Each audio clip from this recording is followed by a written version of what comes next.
Hello friends, welcome to my channel filter C. तो आज का हमारा टॉपिक है डाइजेशन ऑफ प्रोटीन। इससे पहले हमने डाइजेशन ऑफ स्टार्च पढ़ लिया है और इससे पहले के जो भी टॉपिक्स थे हमने सब पढ़ लिए हैं। आज हमारा डाइजेशन ऑफ प्रोटीन, फिर हम फैट भी करेंगे, डाइजेशन ऑफ फैट, और फिर जो है एब्जॉर्प्शन जो रह गया है लास्ट, वो हमारा आज इस वीडियो में ख़त्म हो जाएगा। और इससे पहले का जो हमारे वो थे, जो भी पार्ट्स हैं, उनका लिंक मैं डिस्क्रिप्शन में दे दूँगा, आप वहाँ से देख लेना। तो अब शुरू करते हैं हमारा डाइजेशन ऑफ प्रोटीन। तो हमने जैसे जब हम फूड खाते हैं तो जब डाइजेशन हो जाता है तो उसका जो एंड प्रोडक्ट हमें मिलता है, तो उसमें क्या मिलता है, अमीनो एसिड मिलते हैं। डाइजेशन जब हो जाता है प्रोटीन का तो हमें मिलता है एंड प्रोडक्ट अमीनो एसिड। अब देखते हैं कैसे कैसे क्या होता है। सबसे पहले है digestion of protein in stomach. Stomach में हमारा प्रोटीन का डाइजेशन कैसे होता है। Gastric juice contain mucus, hydrochloric acid and two inactive proteases, pepsinogen and prorenin। अब जो हमारा स्टमक होता है उसमें गैस्ट्रिक जूस होता है, जिसमें क्या क्या होता है, उसमें म्यूकस होता है, हाइड्रोक्लोरिक एसिड होता है और दो इनएक्टिव प्रोटीएसेस होते हैं। प्रोटीएसेस कोई भी एंजाइम हो गया जो कि प्रोटीन को ब्रेक डाउन करता है, वो हो गया प्रोटीएसेस। यहाँ पे इसका मतलब ये है। तो ये जो पेप्सिनोजन है और प्रोरेनिन है, ये इनएक्टिव है। तो अब इनको देखते हैं एक्टिव कौन करता है। These are activated by hydrochloric acid. अब इन दोनों को एक्टिव करता है कौन, HCl। ठीक है, तो ये हो गया हमारा पहला, पेप्सिनोजन आ गया। अब pepsinogen in acidic medium, pepsinogen is converted into active pepsin which is an एंडोपेप्टाइड।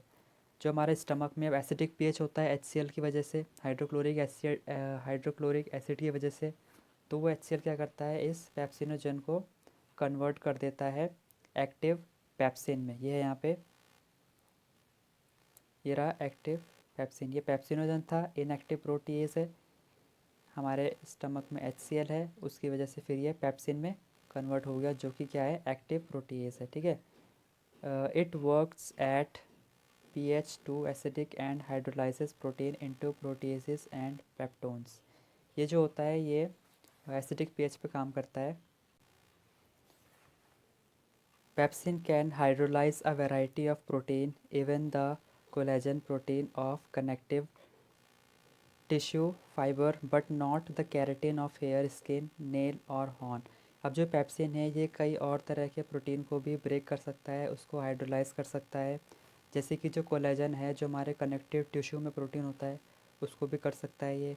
लेकिन जो हमारे बालों में, हमारे नेल्स में और जो जानवरों के सींग में जो केराटिन प्रोटीन होता है, ये उसको हाइड्रोलाइज नहीं कर सकता है। ठीक है, अब हमारा है दूसरा है प्रोरेनिन। ठीक है, अब हमारा दूसरा है prorenin. Rennin is secreted as inactive prorenin. It hydrolyzes casein into paracasein causing milk coagulation। अब अब ये है यहाँ पे, प्रोटीन को पेप्सिन करता है किसमें, पेप्टोन्स और प्रोटियोसिस में। पेप्टोन्स को हम पेप्टाइड्स भी बोलते हैं। ठीक है, अभी क्या करेगा, इस प्रोटीन को धीरे धीरे तोड़ेगा और लास्ट में हमें अमीनो एसिड मिलेगा। तो ये धीरे धीरे तोड़ रहा है। तो पहले यहाँ पे पेप्सिन ने काम किया। पेप्सिन पेप्सिन को एक्टिव किसने करा, उसको एक्टिव करा हमारे HCl ने। ठीक है, फिर इस पेप्सिन ने प्रोटीन को पेप्टोन्स और प्रोटीसेस में तोड़ दिया। अब इसके बाद यहाँ पे फिर ये पेप्सिन ने क्या करा, ये प्रोरेनिन को, जो कि इनएक्टिव था, जो भी हमने ऊपर देखा, इसको इसने एक्टिव कर दिया और रेनिन में चेंज कर दिया। अब ये रेनिन जो है, ये कैसीन जो होता है मिल्क प्रोटीन होता है, हमारा जो मिल्क होता है उसमें ये प्रोटीन होता है। अब ये रेनिन इस कैसीन को पैरा कैसीन और वे प्रोटीन में कन्वर्ट कर देगा। ठीक है, अब इसके बाद यहाँ पे ये पैरा कैसीन जब कैल्शियम आयन के प्रेजेंस में आएगा तो ये बनाएगा कैल्शियम पैरा कैसीनेट, और फिर ब्रेक हो जाएगा आगे प्रोटियोसिस में और पेप्टाइड्स और पेप्टोन्स में। ये धीरे धीरे क्या कर रहा है, यहाँ पे ब्रेक हो रहा है। ठीक है,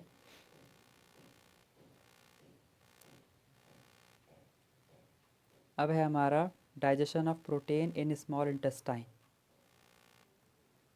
most protein digestion takes place in duodenum.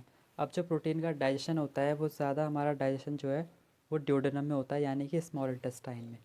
It receives 3 digestive juices, pancreatic juices जिसका पीएच 8.8 होता है, इंटेस्टिनल जूस जिसका 8.3 होता है, और बाइल जिसका पीएच 8 होता है। अब एक एक करके देखते हैं कि ये जो हमारे एंजाइम हैं, ये जो हमारे जूसेस हैं, ये किस तरीके से प्रोटीन के डाइजेशन में हेल्प करते हैं।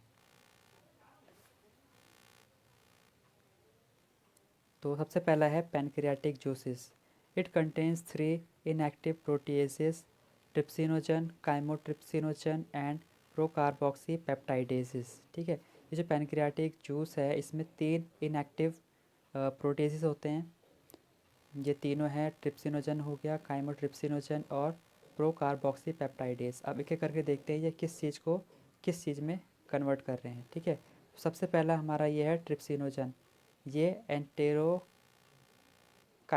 एंजाइम की प्रेजेंस में ट्रिप्सिनोजन को ट्रिप्सिन में चेंज कर देता है। ठीक है, फिर यहाँ पे क्या है, यहाँ पे होता है ऑटो कैटालिसिस, मतलब ये ट्रिप्सिन जो है खुद अब अपने आप चेंज हो जाएगा, यहाँ पे एक्ट करके खुद ही अपने ट्रिप्सिन बनाएगा। ठीक है, ये सब कहानी आप पढ़ लेना, ये आपके नोट्स के लिए मैंने यहाँ पे लिखा है। बाकी जो मैं बता रहा हूँ वो समझ लो, ये सब जो मैं बता रहा हूँ वही लिखा है यहाँ पे। ठीक है,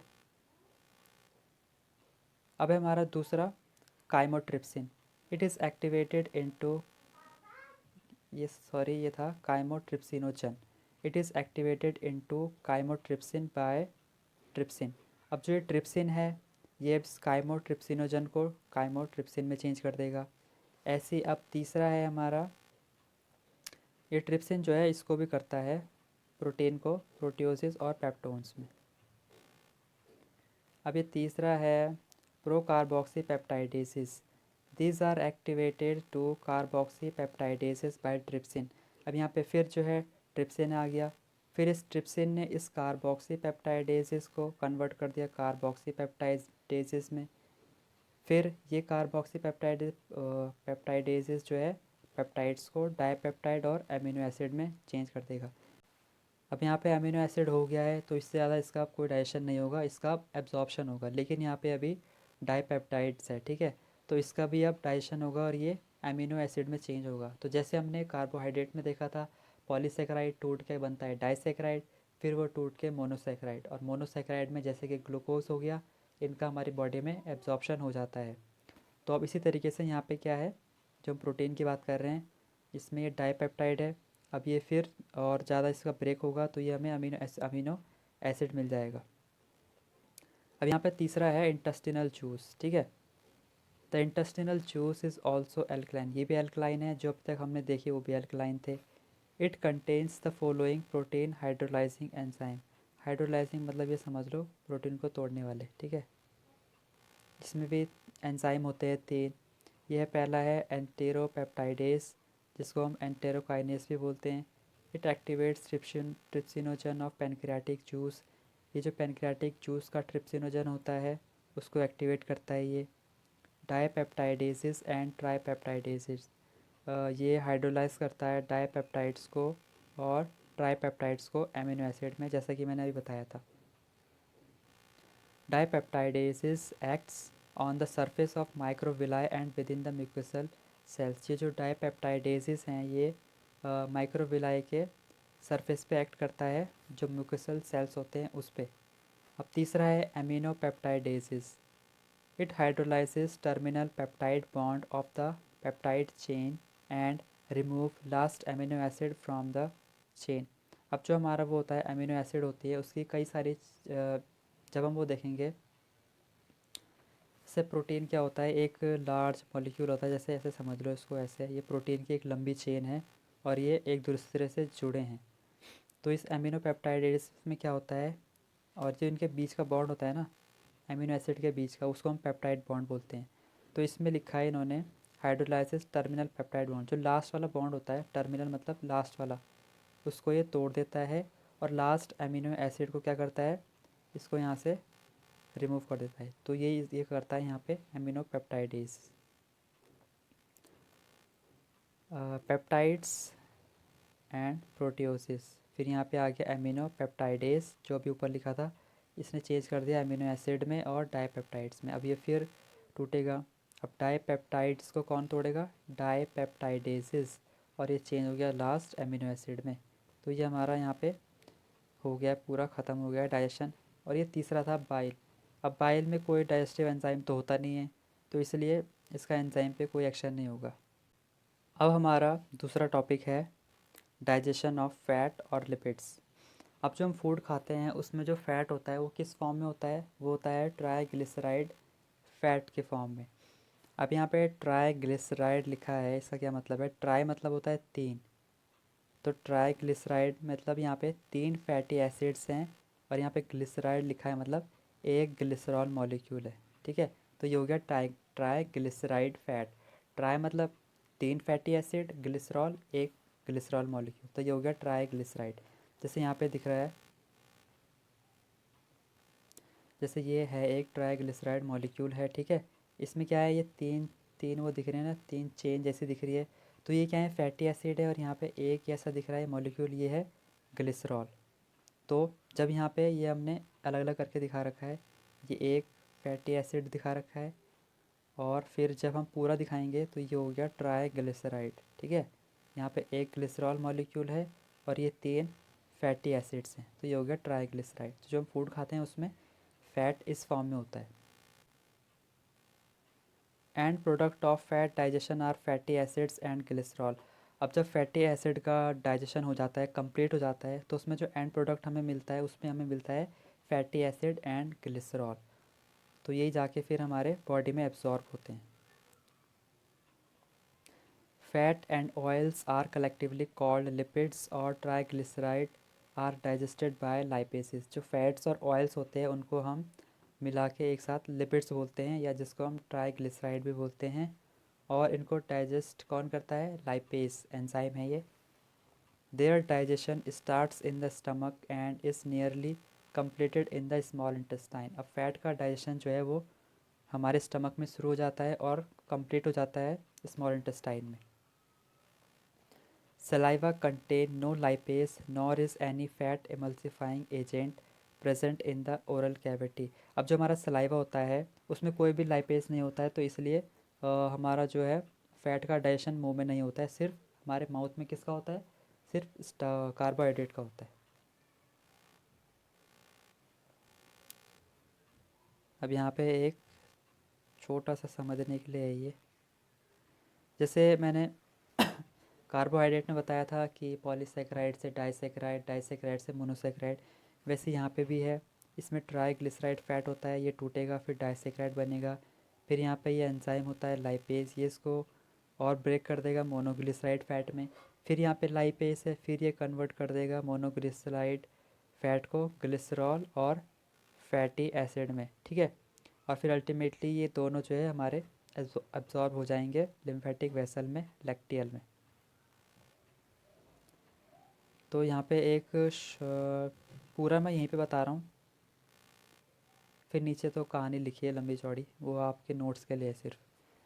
जो हमारा फ़ैट है यानी कि ट्राइग्लिसराइड फ़ैट है, तो उनको बाइल सॉल्ट क्या करते हैं? इमल्सिफाइड फ़ैट में चेंज कर देते हैं। जो हमारा बाइल होता है उसमें बाइल सॉल्ट्स होते हैं, जैसे कि सोडियम ग्लाइकोकोलेट और सोडियम टोरोकोलेट।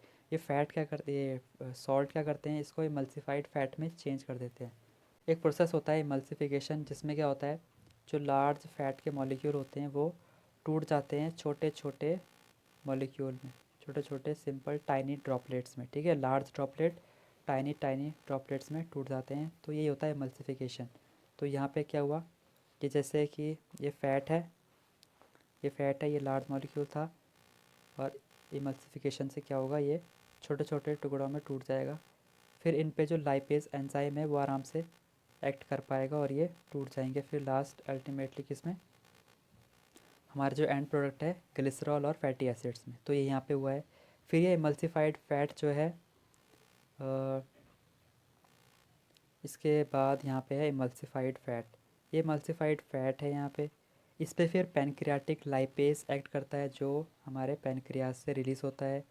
वो इसको डाइग्लिसराइड फ़ैट में चेंज कर देगा और फैटी एसिड में। अब देखो वैसे ही यहाँ पे आ गया, अब डाइग्लिसराइड है, फिर ये टूटेगा, जो मैंने ये बताया था, डाइग्लिसराइड फिर मोनोग्लिसराइड, ऐसे कर करके फिर ये फैटी एसिड, और लास्ट में उस पर आ जाएगा ग्लिसरॉल पे। ठीक है,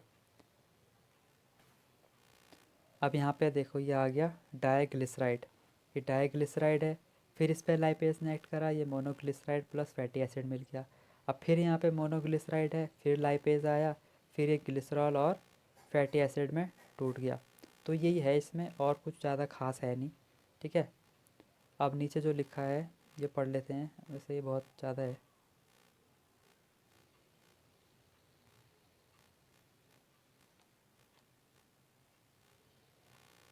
चलो आप इसको स्क्रीनशॉट ले लो, इसको पढ़ लेना, बाकी जो मैंने बताया वही है और कुछ नहीं है, ये सिर्फ थोड़ा नोट्स के लिए है। इसका स्क्रीनशॉट ले लो एक एक करके।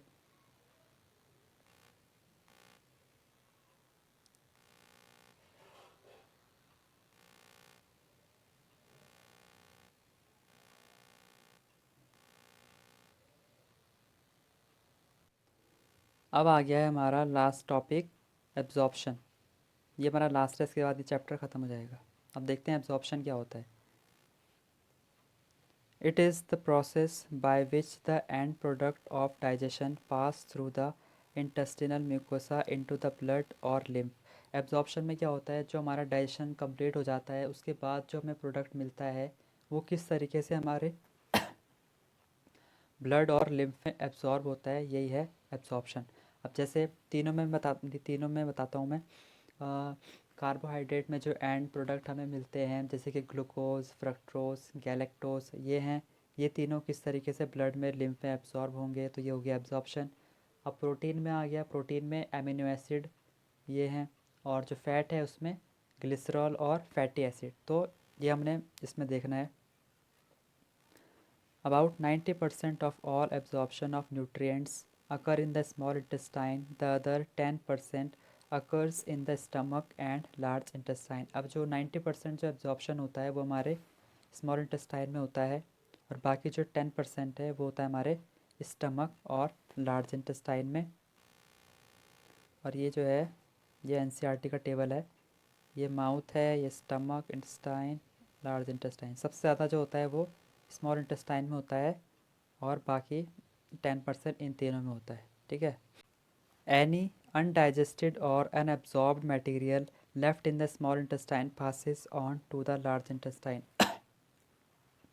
जो भी अनडाइजेस्टेड और अनएब्जॉर्ब मटेरियल होता है वो हमारे जो बच जाता है, जिसका कुछ काम नहीं है, अब जो एब्जॉर्ब नहीं हो रहा है, वो हमारे स्मॉल इंटेस्टाइन से फिर हमारे लार्ज इंटेस्टाइन में आ जाता है। ठीक है, अब देखते हैं ये एब्जॉर्प्शन का मैकेनिज़्म कैसे होता है, मतलब किस तरीके से एब्जॉर्प्शन होता है। जो हमारा एब्जॉर्प्शन है वो कैसे होता है, it is carried out by passive, active और फैसिलिटेटेड ट्रांसपोर्ट मैकेनिज़्म। जो एब्जॉर्प्शन है वो इन तरीके से होता है, इसमें एक्टिव एक्टिव और पैसिव। अब जो एक्टिव पैसिव है, एक्टिव का मतलब है जो हमारे ये हैं एंड प्रोडक्ट हैं जैसे कि फैटी एसिड मान लो, तो इसको एब्जॉर्ब होने के लिए एनर्जी चाहिए या नहीं चाहिए वही यहाँ पे है।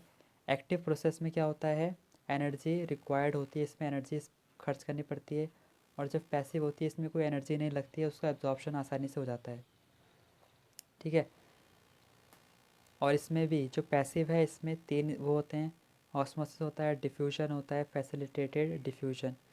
जो ऑस्मोसिस है उसमें क्या होता है, वो वाटर में होता है।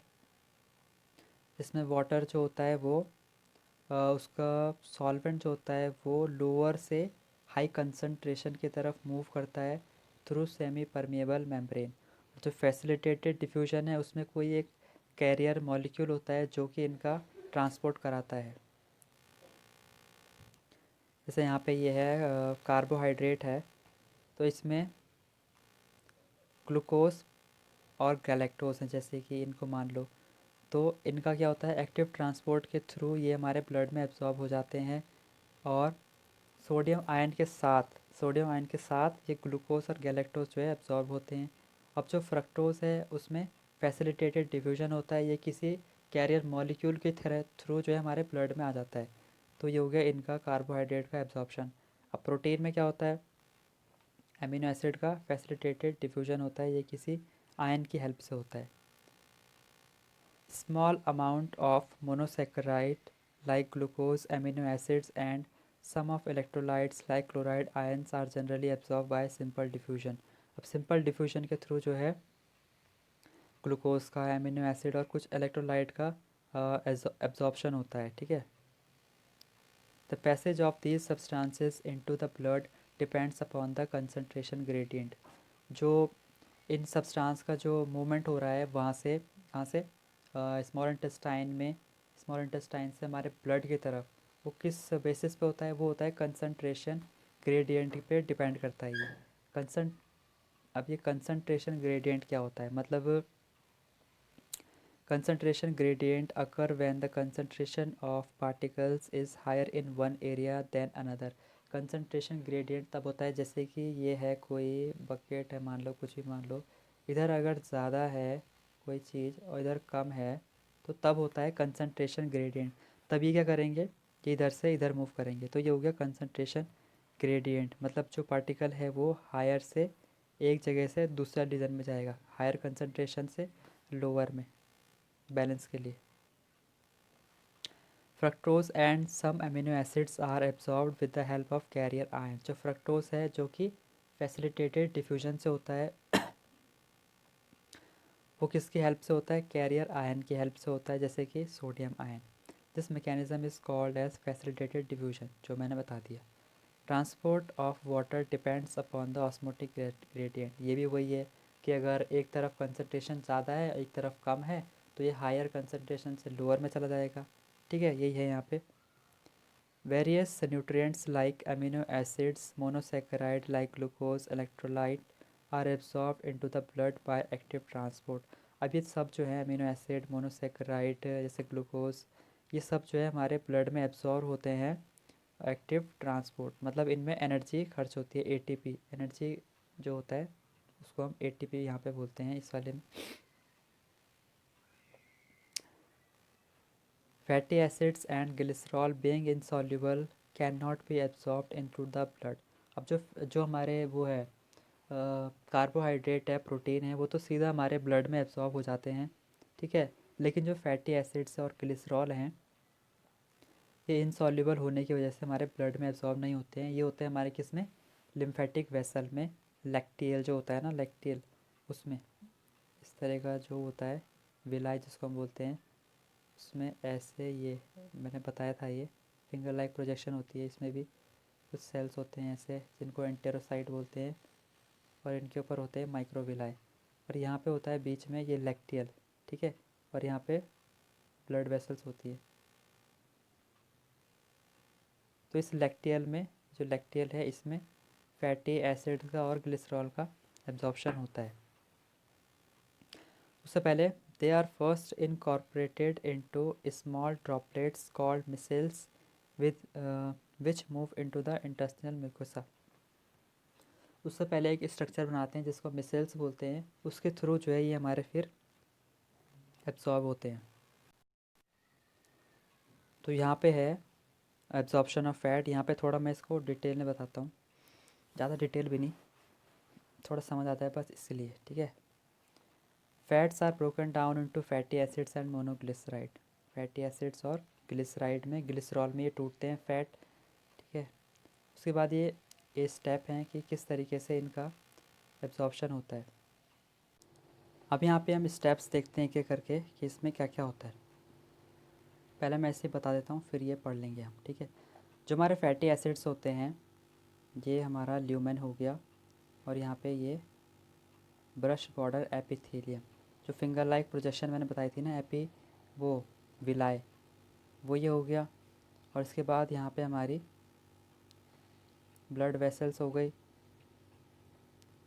ब्लड वेसल्स, इसको लिम्फेटिक वेसल, ठीक है, ये लिम्फेटिक वेसल हो गई।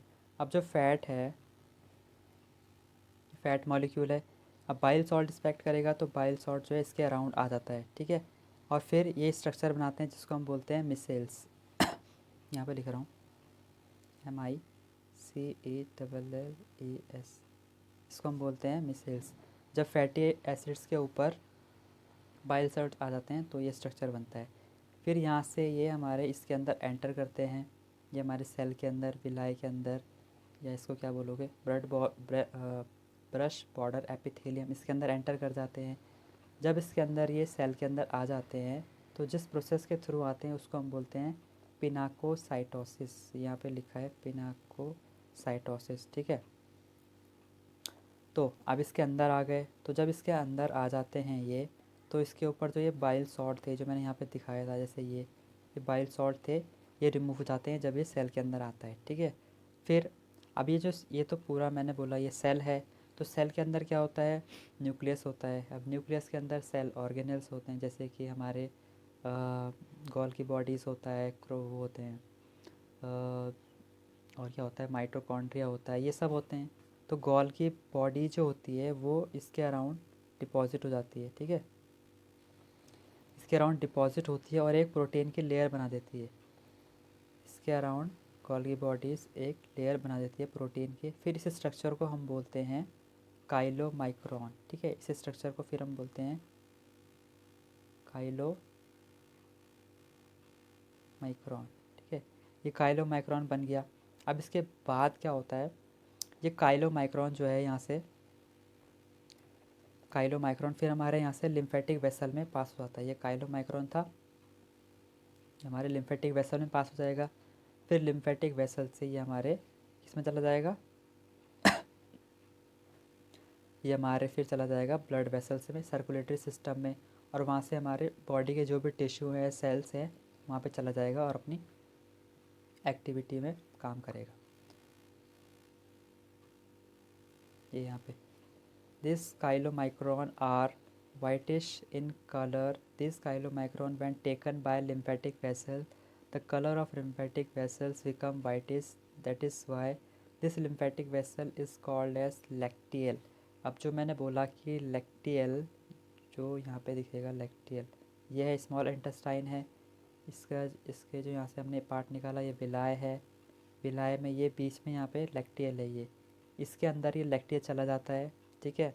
और यहाँ से फिर हमारी जो अलग अलग वेसल्स होती हैं वहाँ से हमारे अलग अलग टिश्यू में चला जाता है।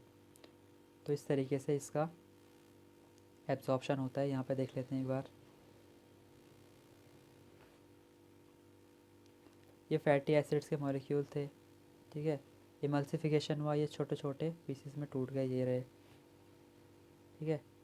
फिर इनके ऊपर आ जाते हैं बाइल सॉल्ट, जैसे मैंने ऊपर बताया था बाइल सॉल्ट आते हैं तो ये एक स्ट्रक्चर बनता है जिसको बोलते हैं मिसेल्सियरा, MICELLES, ठीक है। उसके बाद मैंने बोला ये सेल के अंदर एंटर करते हैं, ये हो गया सेल, जरा एब्सॉर्प्टिव एपिथेलियल सेल, ठीक है। ये विलाय है, ये वाले ये जो स्ट्रक्चर दिख रहे हैं, इसके अंदर जब जाता है तो ये बाइल सॉल्ट जो है रिमूव हो जाते हैं, ठीक है। बाइल सॉल्ट रिमूव हो जाएंगे। उसके बाद यहाँ से मैंने बोला था गोल्गी बॉडीज़ जो होती है इसके ऊपर एक प्रोटीन की लेयर बनाती है, ठीक है। यहाँ पे fatty globules combine with proteins to form chylomicron, और उसके बाद ये एक स्ट्रक्चर बनाती है जिसको हम बोलते हैं काइलोमाइक्रोन, ठीक है। ये मैंने बता दिया। उसके बाद ये काइलोमाइक्रोन जो है इस सेल से यहाँ बाहर आ जाते हैं और ये फिर हमारे लिम्फेटिक वेसल्स में, यानी कि यहाँ से जो ये है लैक्टियल, ये लिम्फेटिक वेसल है, इसमें चले जाते हैं। इस लैक्टियल में जाने के बाद ये हमारे अल्टीमेटली ये हमारे जो ब्लड वेसल्स होती है उनमें चले जाती है और हमारे सर्कुलेटरी सिस्टम में पहुंच जाती है और हमारे फिर वहाँ से सेल में, और इस तरीके से इसका एब्जॉर्प्शन हो जाता है, ठीक है। तो ये हो गया हमारा पूरा चैप्टर ख़त्म हो गया है यहाँ पे। अब लास्ट में ये एक डायग्राम है जिसमें कि तीनों चीज़ का डाइजेशन भी है और एब्जॉर्प्शन भी दिखा रखा है, ठीक है। तो इस डायग्राम को आप देख लेना, वैसे मैंने बता दिया है सब कुछ, हाँ लगभग हो ही गया सब। ये कार्बोहाइड्रेट है, ये लिपिड है, फैट है, ये प्रोटीन है। यहाँ तक इसका डाइजेशन हो जाता है, ये डाइजेशन है यहाँ पे। फिर इसके बाद इसके नीचे जो हो रहा है ये एब्जॉर्प्शन हो रहा है, ठीक है। तो ये हमारा लास्ट डायग्राम है, इसको आप देख लेना, इसका स्क्रीनशॉट ले लो चाहे तो अब मिलते हैं हमारे नेक्स्ट चैप्टर में, रेस्पिरेशन में। और आपको अगर ये वीडियो पसंद आई हो तो इसको लाइक करें, अपने दोस्तों के साथ शेयर करें और मेरे चैनल को सब्सक्राइब करना ना भूलें। तो थैंक यू, गुड बाय।